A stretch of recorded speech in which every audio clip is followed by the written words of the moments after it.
이 말이 얼마나 좋은 말이에요. 이 감사합니다 하면요, 나도 마음이 기쁘고요, 받는 상대방도 마음이 너무 기쁜 거예요. 그러니까 우리가 가장 많이 해야 될 말이 뭐예요? 감사합니다. 우리가 아이들 다 키우시잖아요. 그 아이들한테 제일 먼저 우리가 많이 가르친 게 뭐예요?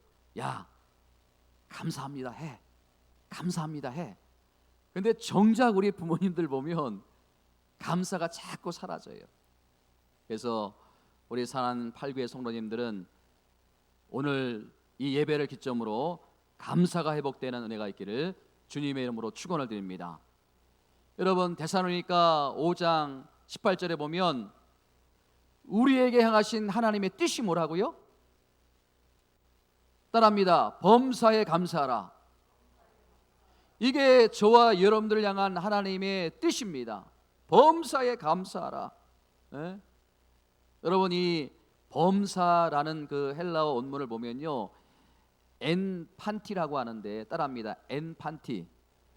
이 엔판티라고 하는데요, 이 엔판티는 영어 성경으로 보면 세 가지의 아주 깊은 그 의미로 해석이 됩니다.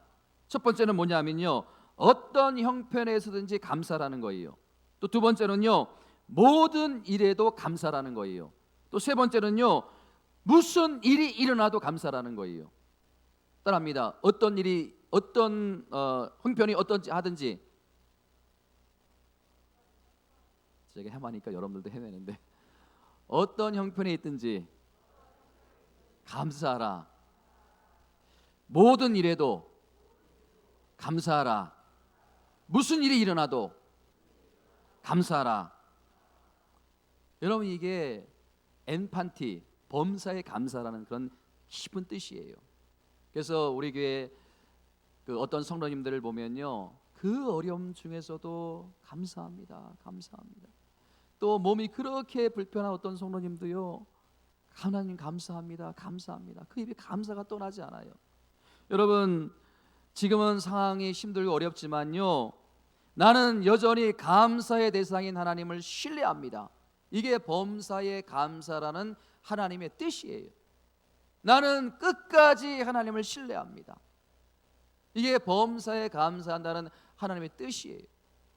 우리가 감사하지 못하면요, 하나님에 대한 신뢰가 사라졌다는 거예요. 하나님에 대한 신뢰가 있다면요, 우리는 언제든지 어떠한 상황에 무슨 일이 일어나도 감사할 수 있습니다. 제가 어느 글에 보니까요, 6.25 전쟁 때 이런 일이 있었다고 합니다.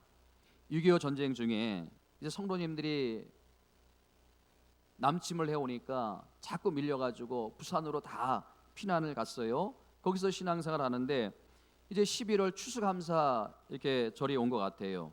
그래서 그날 저녁 예배 때 이 어려운 전쟁 중에 하나님께 감사할 간증이 있는 분들은 이제 간증할 것을 부탁을 했어요. 어느 장로님이 나오셔서 이렇게 간증합니다. 저는 이곳 부산으로 피난 와가지고 장사가 너무 잘 된 것에 대해서 너무 감사합니다. 서울에서 할 때보다 장사가 더 잘 돼서 큰 부자가 되었습니다. 이런 요지의 간증을 했습니다. 여러분, 그 은혜를 생각할 때 얼마나 감사합니까? 또 어떤 분은요, 어떤 간증을 하는가 보니까 우리 온 가정이 이 전쟁 중에서도 편안하게 지낼 수 있어서 감사합니다. 그런 요지의 간증을 했어요. 그런가 하면 또 어떤 분은요, 전쟁 중에서도 또 이렇게 그 아들이 전쟁터에 나갔는데 죽지 않고 살아서 돌아왔으니 이것이 참 감사합니다. 이런 간증을 했어요. 이런 식으로 많은 분들이 간증을 했는데 한 청년이 올라가지고 대반전의 간증을 했어요. 어떤 간증을 했나 보니까요, 저는 아무 가진 것이 없고요, 자랑할 것도 없습니다. 부모님이 폭격의 세상을 떠났고요, 하나밖에 없는 형님도 전쟁터에서 전사를 당했습니다. 이런 상황에서 내가 의지할 분은 하나님밖에 없습니다. 내가 의지할 분은 하나님밖에 없습니다. 그러나 저는 이 시간 여기 살아있는 것만으로도 하나님께 감사하고 감격스럽습니다. 지금 제가 깨달은 감사는 영원한 감사라서 그렇습니다. 여러분, 많은 간증도 다 은혜가 되는 간증이지만 특별히 이 청년, 감사할 제목이 아무것도 없는 그 상황에서 감사를 찾아 하나님께 감사하는 그 모습에 많은 분들이 은혜를 받았다고 합니다. 여러분, 이게 바로 제가 앞에서 말씀을 드렸던 감사의 대상인 하나님에 대한 신뢰가 있을 때 할 수 있는 범사에 감사라는 거예요. 예?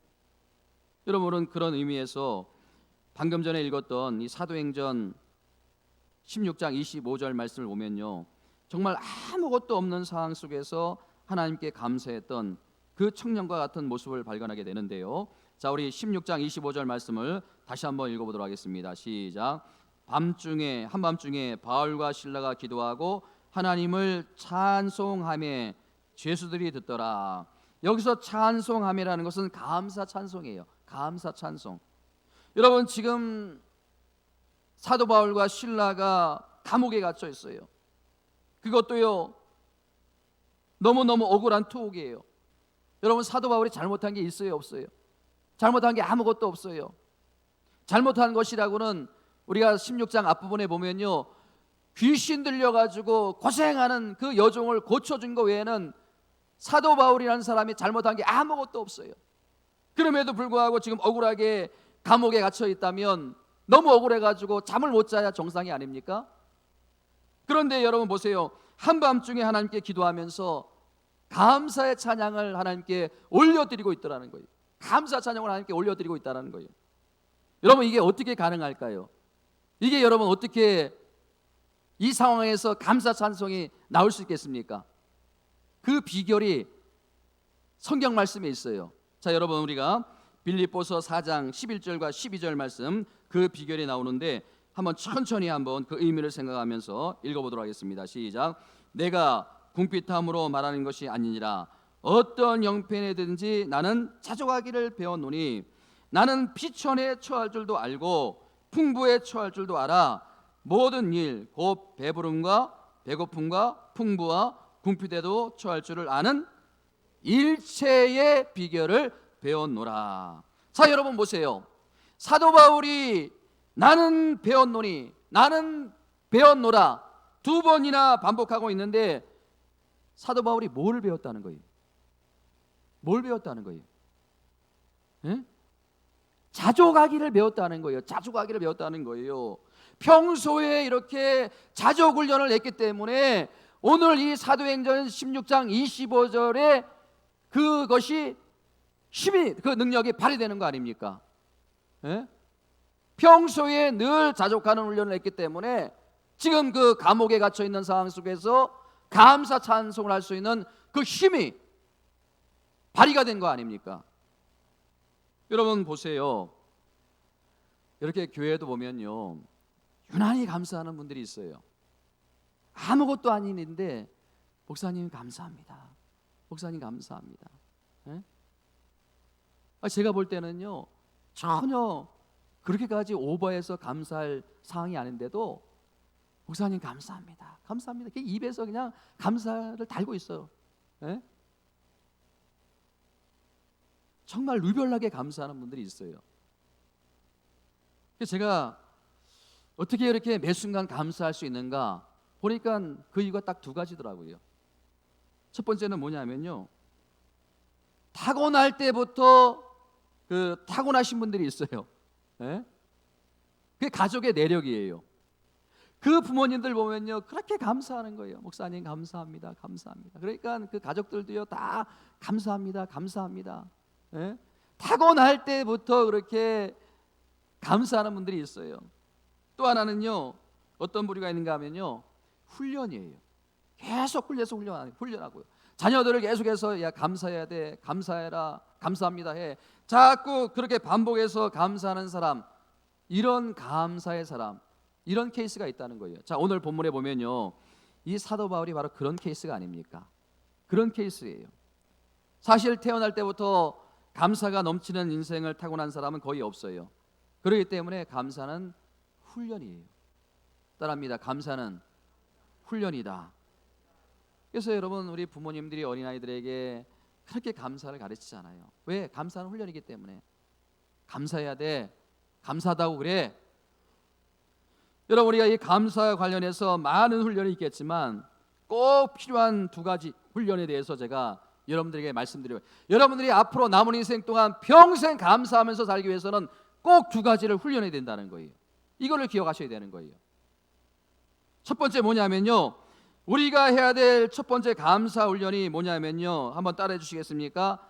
자족하기의 훈련. 네, 자족하기 훈련이에요. 자족하기 훈련. 여러분, 지금 감옥에 갇혀 있는 바울에게는요, 이중적인 억울함이 있어요. 첫 번째는요, 사람에 대한 억울함이 있어요. 사람에 대한 원망이 있어요. 내가 도대체 뭘 잘못했나? 에? 내가 뭐 그렇게 죽을 죄를 졌는가? 나는 지금 어려움을 당하는, 고통당하는 귀신 들린 여인을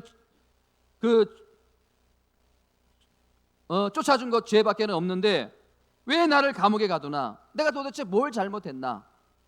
너무 억울하고 너무 분하다. 이렇게 바울은 사람에 대한 억울함이 있었습니다. 이게 첫 번째 억울함이에요. 자, 두 번째 억울함은 뭐예요? 예? 하나님에 대한 원망이 나올 수 있는 상황이 아닙니까? 제가 왜 이런 말씀을 드리냐 하면요, 자, 오늘 본문 바로 앞구절인 사도행전 16장 6절과 7절 말씀을 다 함께 한번 천천히 읽어보겠습니다. 시작. 성령이 아시아에서 말씀을 전하지 못하게 하거늘 그들이 부르시가와 갈라디아 땅으로 다녀가 무시아 앞에 이르러 비두니아로 가고자 애쓰되 누구의 영이? 예수의 영이 허락하지 아니하더라. 에? 여러분, 누가 바울을 막았다고요? 누가 바울을 허락하지 않았다고요? 예수의 영이, 성령이 그렇게 했다는 거예요. 그러니 여러분, 하나님이 원망스러운 상황이 아닙니까?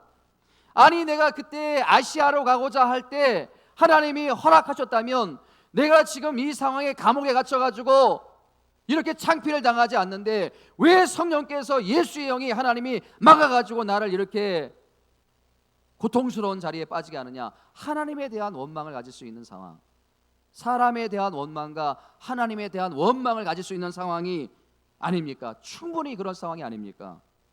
근데 여러분, 바울에게 이런 이중적인 억울함이 있었는데요, 여러분, 인간적으로 보면 너무나 억울해서 잠을 못 자야 정상이 아닙니까? 그래요, 안 그래요?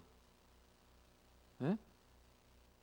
우리 성도님들은 마음이 너무 천사 같으셔가지고 이래도 좋고 저래도 좋고 마음이 너무 이중적인 억울함을 가지고 어떻게 여러분 잠을 잘 수가 있겠습니까? 근데 여러분, 본문에 보면 바울은 기뻐서 감사해서 그 늦은 밤에 잠을 이루지 못하고 하나님께 기도하며 하나님께 감사하며 찬양하며 그렇게 하나님께 영광을, 이게 여러분 어떻게 가능하다고요? 이게 어떻게 가능하다고요? 자족하는 훈련을 통한 얻은 결과예요. 평소에 바울은 그런 훈련을 끊임없이 한 거예요. 그러니까 이런 상황 가운데 억울해서 분해서 잠을 못 자는 것이 아니라 오히려 이런 억울한 상황 가운데 기뻐하며 감사하며 찬양하며 자족 훈련을 통해서 얻은 결과, 여러분, 자족이 뭐냐요? 자족이 뭡니까? 그 사전적인 의미를 보면요, 스스로 만족하며 스스로 넉넉함을 느끼는 게 자족이에요. 근데 로이드 존스 목사님이 이 자족에 대해서 항상 편안하라 책에 보면 어떻게 설명하고 있는가 하면, 자족이란 여러분이 어떤 상황에 처하든지 그 상황에 지배당하지 않는 상태, 지배당하지 않는 마음, 이거를 의미한다는 거예요. 그러니까 여러분, 자족이라는 것은 그냥 체험하는 정도가 아니라 어떤 상황이든지 그런 것들에 의해서 내 마음이 빼앗기지 않고 내 마음이 지배당하지 않는 그런 상태를 말하는 거예요. 예? 여러분, 우리가 조금만 우리가 억울한 일을 당하면 마음의 평정심을 잃어가지고 원망과 불평이 나오는데, 우리가 이 자족이라는 의미가 뭐냐 하면 그런 어떤 환경에 내 마음이 빼앗기지 않고 평정심을 잃지 않는 거예요. 그래서 감사하는 거예요.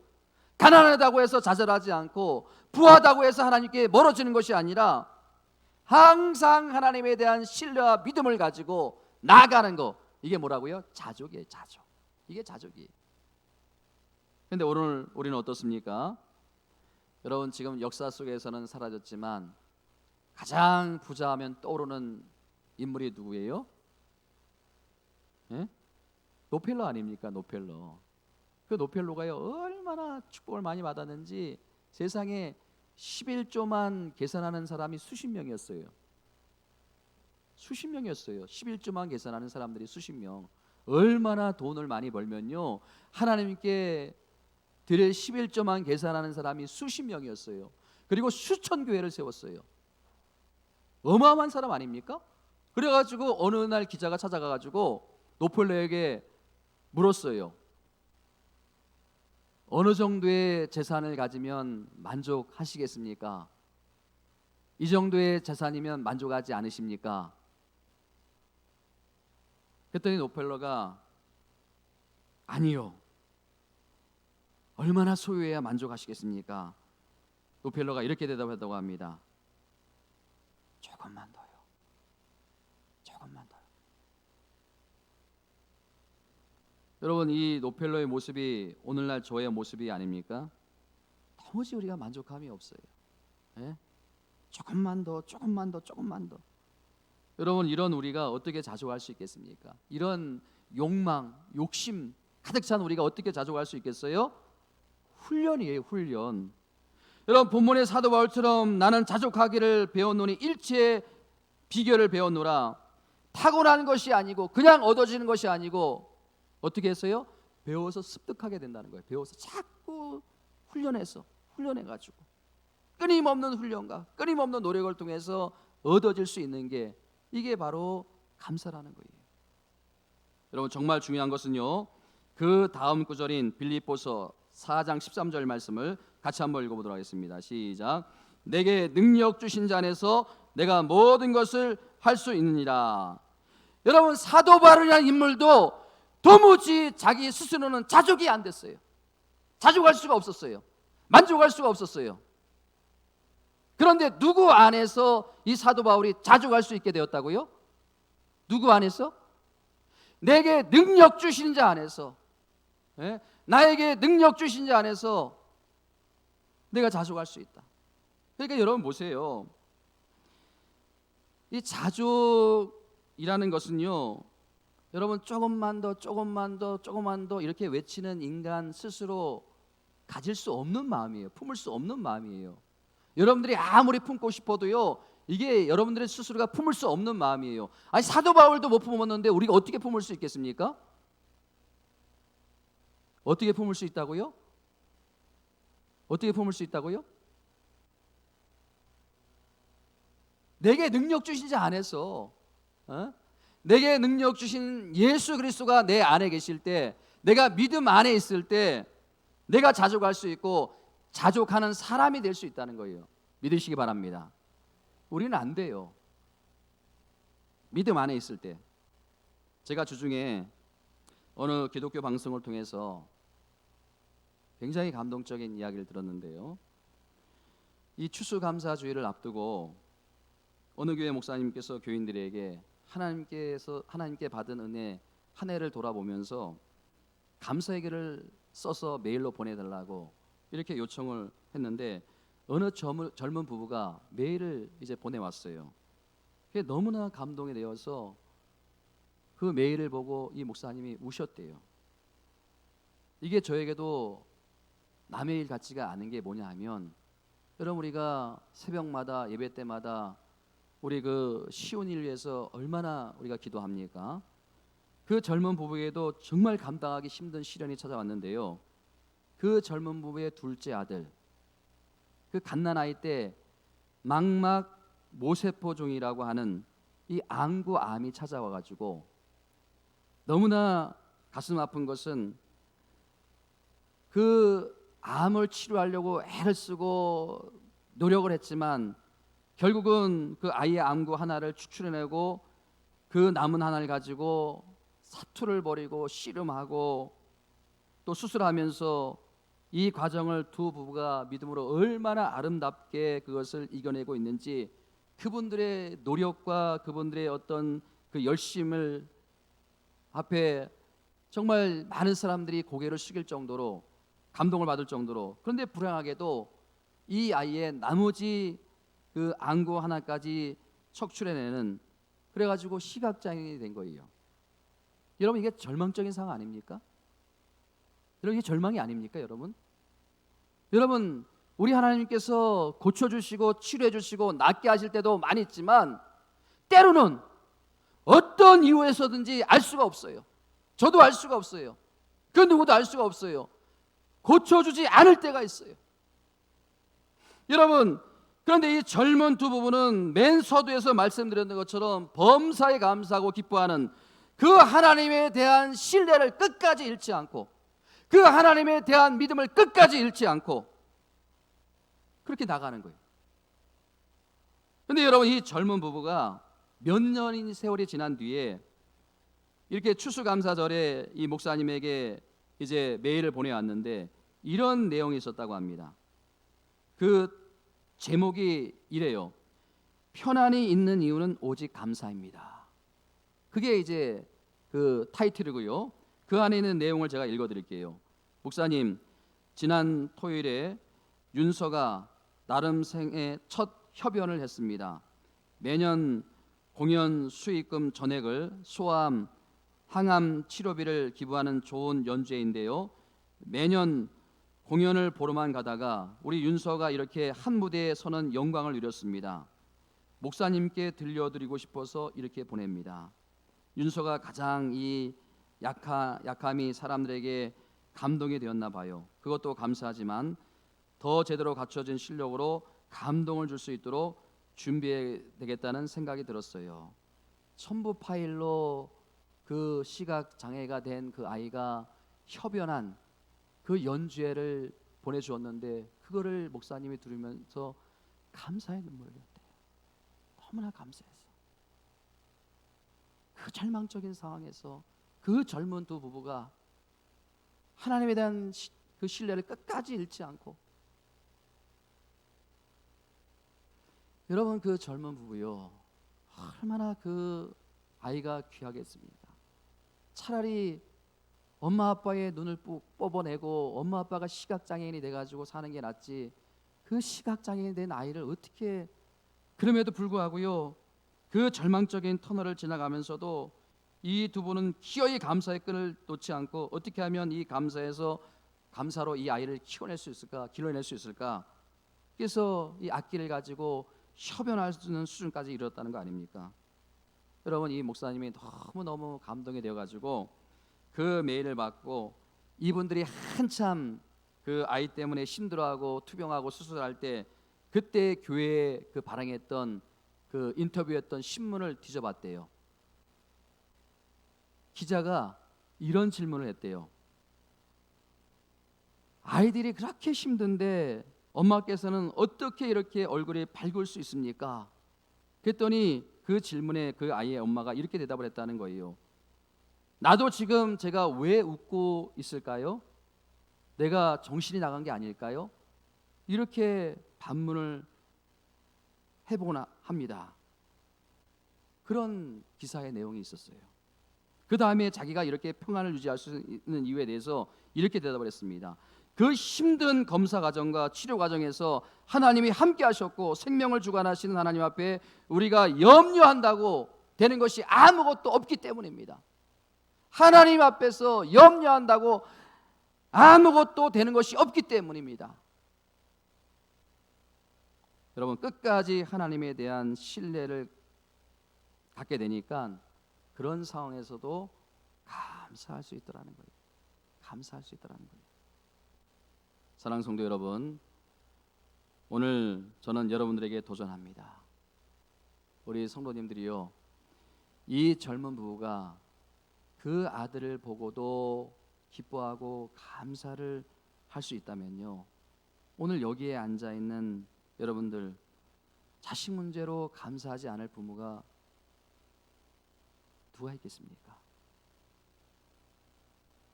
네? 자식 문제로 아직도 많은 걱정이 있으세요?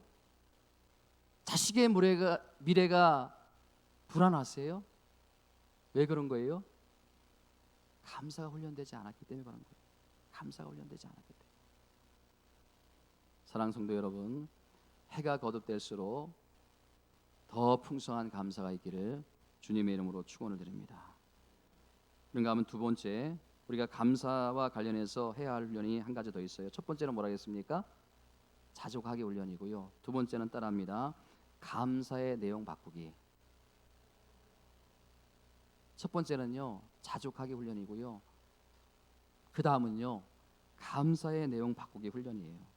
여러분, 이게 무슨 말인가 하면요, 그 원망할 수 있는 그 상황에서 바울이 그 늦은 밤중에 하나님께 감사하고 또 찬양하고 기도하는 모습을 보면서 제 마음속에 어떤 질문이 불쑥 드는가 하면, 바울이 뭘 감사했을까?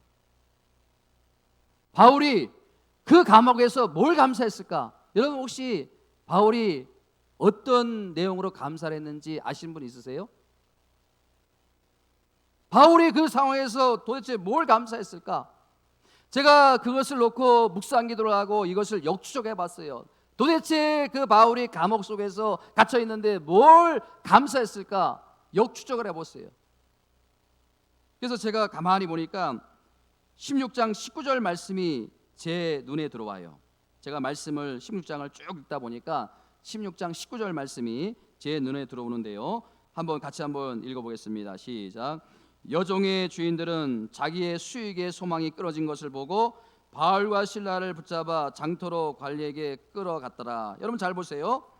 이 귀신 들린 여종들의 온통 관심이 뭐예요? 수익이에요, 수익. 그런데 바울에 의해서 귀신 들린 여인의 귀신이 떠나갔어요. 나갔어요. 그래서 그 귀신 들린 여종이 치유받았어요. 누가 고통을 받는 거예요? 주인들이 고통을 받는 거예요. 에? 여러분, 밥줄이 끊어진 거 아닙니까? 그 귀신 들린 여인이 점을 치는 걸 가지고 돈을 받았는데, 아니 그 여종이 온전케 되니까 밥줄이 끊어진 거 아닙니까? 얼마나 화가 나요. 그러니까 여러분, 바울과 실라를 고소한 게 아닙니까? 화가 치밀어 오르니까. 여러분, 제가 그 여종의 주인들의 그 모습을 상상하면서, 야, 바울이 감옥에서 감사한 내용이 바로 이거구나, 그게 눈에 확 들어오는 거예요. 여러분, 바울이 뭘 놓고 감사했을까요? 바울이 뭘 놓고 감사했을까요? 본인은 지금 깊은 감옥에 갇혀 있어가지고 소망이 없는 날을 보내고 있지만 귀신 들린 한 여인이 자유를 누렸어요. 그러니까 얼마나 기뻐하겠어요? 얼마나 좋아하겠어요?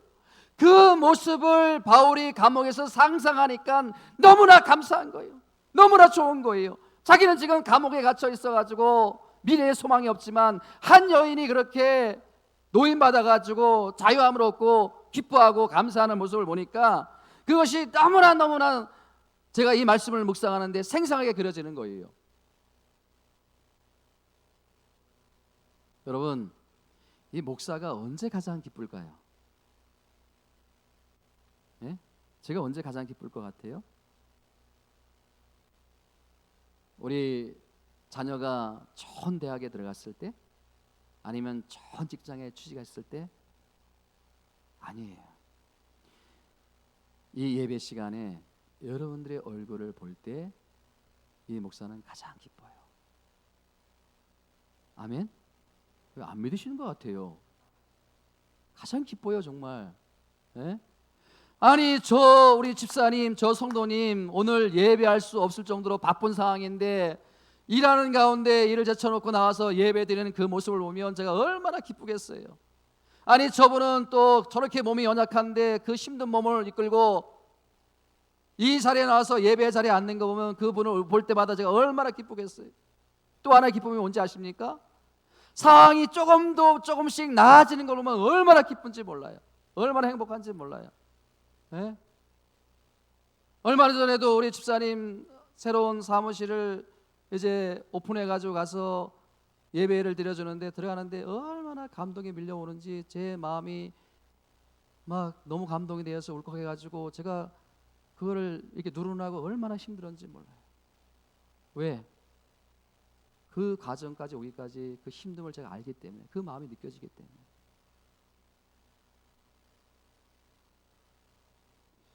여러분, 추수감사주일을 한 주 앞두고 있어요. 오늘 우리의 감사한 내용이 뭡니까? 주여, 월급이 올랐습니다. 주여, 승진을 했습니다. 주여, 넓은 집으로 이사했습니다. 주여, 좋은 차를 타게 됐습니다. 온통 우리의 감사는 뭐예요? 나예요. 나. 여러분, 이 사도 바울이 나를 생각했다면 감사할 수 있었겠습니까? 나는 감옥에 갇혀 있지만 그 한 불쌍한 여인이 귀신이 떠나가고 자유를 누리고 기뻐하고, 그래서 감사 찬송하는 거 아닙니까? 여러분, 이제 우리의 감사 내용의 지경이 좀 넓혀져야 돼요. 우리 교회가 부흥하는 것도 중요하지만 우리 교회가 부흥이 되어서 이 주변에 있는 교회들을 다 살리고, 어려운 교회들을 도와주고, 저는 이런 마음을 품고 있는데 여러분들도 이런 마음을 품고 함께 감사의 기도 제목을 좀 바꾸자는 거예요. 저와 여러분들이 이 교회가 이렇게 앞으로 크게 쓰임받는 은혜가 있기를 주님의 이름으로 축원드립니다. 여러분 기억하십시오. 그 감사의 제목이 그 사람의 영적인 수준이에요. 그 사람이 감사하는 걸 보면요, 그 사람의 영적 수준을 볼 수 있는 거예요. 지금 나는 무엇을 감사하고 있습니까?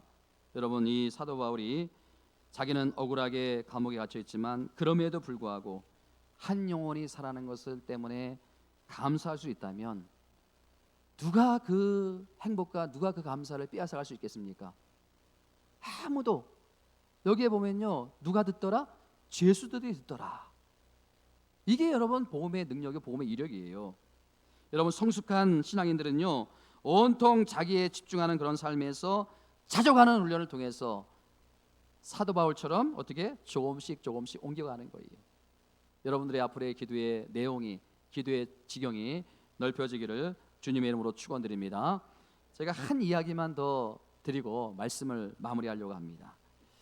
이 교회에서 운영하는 복지관에서 앙상블 팀을 만든 분의 아름다운 이야기가 있는데요, 그 팀이 어떻게 만들어졌는가 하면요, 그 팀을 만드신 그 성도님이 한 분 계시는데, 이분은 미국에 가서 악기 전공으로 해가지고 명문대학을 나오신 분이고, 당시 우리나라에서 가장 유명하다고 하는, 가장 잘 나간다고 하는 시립 교향악단의 오보에 그 수석 당원으로 있던 분이에요.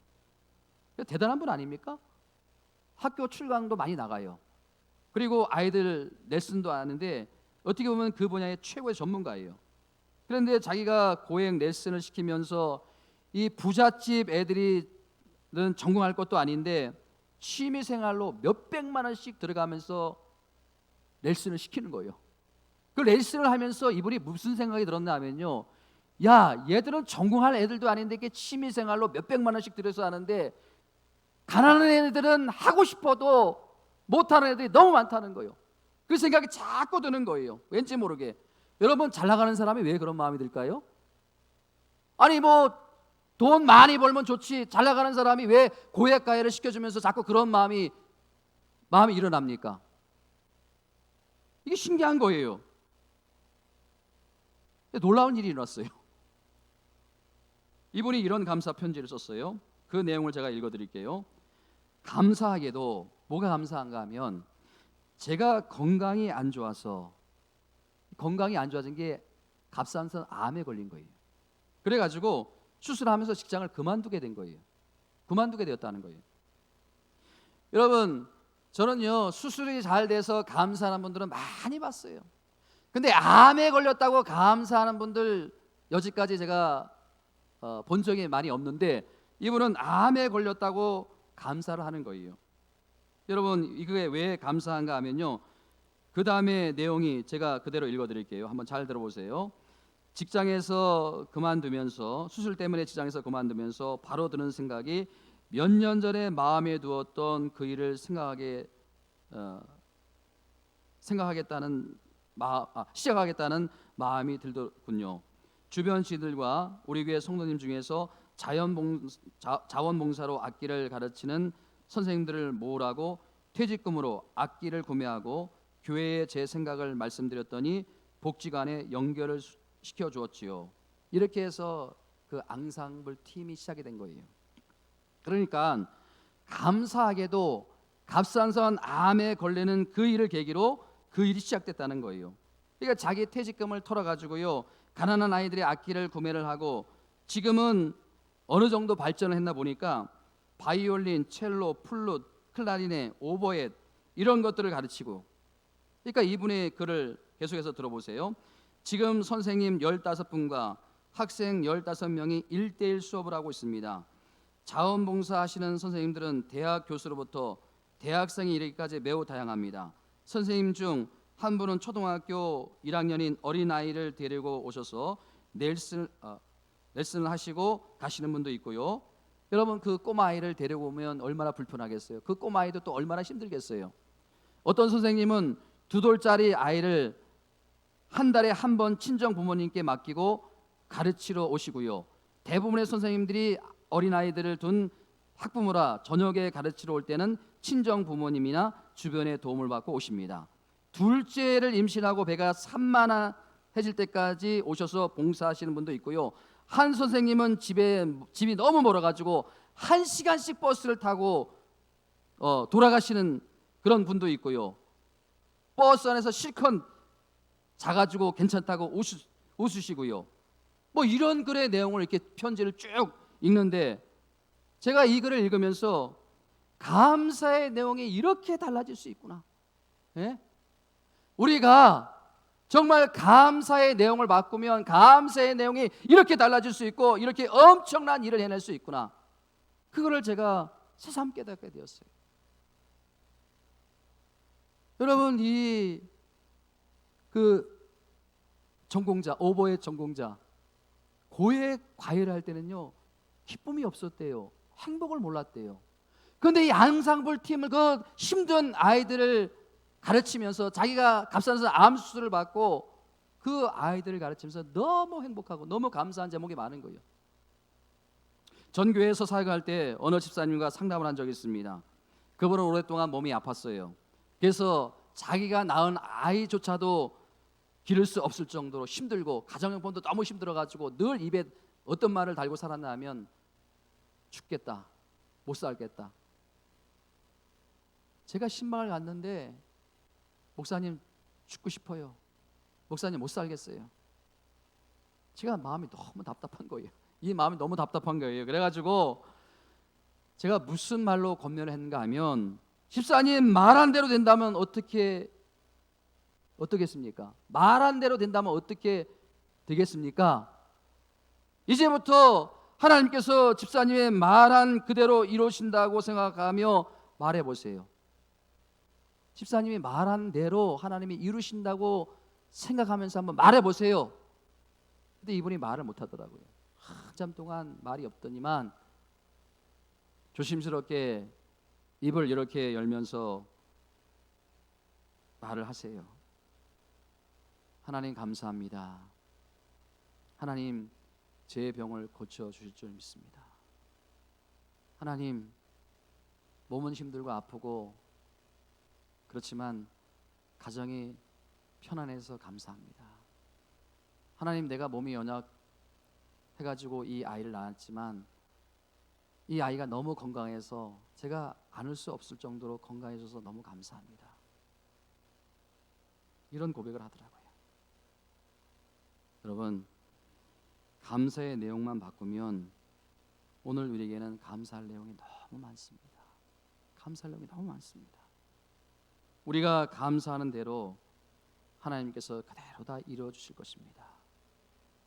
여러분, 문제는 어떤 상황 가운데서 내가 감사를 잃지 않고 감사할 수 있느냐, 이게 문제가 아닙니까? 우리가 어떻게 하면 할 수 있다고요? 훈련입니다. 훈련. 이제부터 여러분 훈련하시기 바랍니다. 그래서 자족하기 훈련, 또 감사의 내용 바꾸기 훈련. 여러분, 감사함으로 어렵고 고통스러운 올 한 해가 가장 복을 받는 한 해가 되시기를 주님의 이름으로 축원드립니다. 여러분, 이제부터 고백하십시오. 이제부터 선포하십시오. 이제부터 감사로 찬양하십시오. 여러분, 오늘 제가 새벽에 이 말씀을 이제 정리하면서 계속 제 안에 찬양이 불려지는데 그 찬양이 뭔가 하면요, 찬송가 305장이에요. 여러분 305장 여러분 다 아시는 우리 찬양이 아닙니까? 305장이 어떤 찬양입니까? 나 같은 죄인 살리신 주 은혜 놀라와 잃었던 생명 찾았고 광명을 얻었네. 그러면서 이 3절 말씀이 제가 마음이 너무 그냥 감동으로 밀려오는 거예요. 이제껏 내가 산 것도 주님의 은혜라. 이제껏 내가 산 것도 주님의 은혜라. 예? 여러분 지금까지 살아온 게 주님의 은혜인 줄 믿습니다. 그러면 앞으로 살아갈 날도 주님의 은혜가 아닙니까? 지금 살고 있는 것도 주님의 은혜가 아닙니까? 우리가 오늘 이 찬양의 고백을 드리면서 여러분 정말 우리가 잃었던 감사를 회복하고 지금 주어진 그 환경에 감사하고 또 감사의 내용을 좀 바꾸고 그렇게 우리가 하나님께 나아갈 수 있기를 소원합니다. 우리 찬양 드립니다.